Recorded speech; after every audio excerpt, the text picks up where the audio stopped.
আসসালামু আলাইকুম রহমতুল্লাহ। আশা করি সবাই ভালো আছেন। তো এখানে ফুল বানানো হইতেছে, দেখেন জবা ফুল বানানো হইতেছে।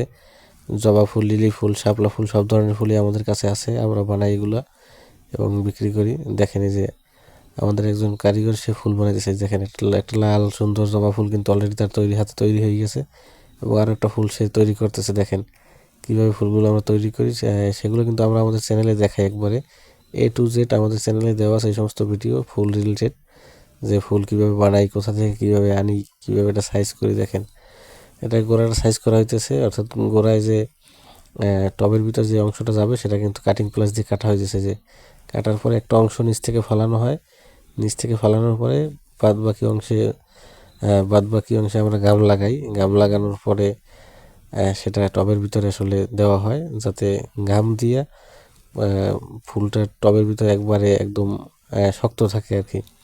তো কাটিং প্লাস দিয়ে গোড়াটা কাটা হলে এখানে গাম দেওয়া হবে। গাম দেওয়ার পরে সেটাকে টবের ভিতরে দেওয়া হবে এবং দেওয়ার পরেই জবা ফুলটা কিন্তু আসল আসল সৌন্দর্যটা ফুটে উঠবে। এই যে গোড়াটা কাটা হয়ে গেল, এবার মেশিন থেকে ব্লু গাম দেওয়া হইতেছে। দেখেন এই যে কারেন্টের মেশিন থেকে সুন্দরভাবে যে গাম চতুর্দিকে দেওয়া হইতেছে, দেখেন। এবং এই গাম দেওয়ার পরে এটাকে কিন্তু টবের ভিতরে আপনার দেওয়া হবে, যাতে ফুলটা বেশ সুন্দর হয়। যদিও রাত্রে ভিডিওটা করা, লাইটের আলো তেমন একটা নাই, যার কারণে হয়তো ক্যামেরা অতটা সুন্দর আসে না। তাও যথাসম্ভব আমি আপনাদেরকে দেখানোর চেষ্টা করছি। এই যে দেখেন, এবার কিন্তু একবারে জবা ফুল আবার তৈরি হয়ে গেল। এই যে পরপর দুই তিনটে জবা তৈরি হয়ে গেল। এই যে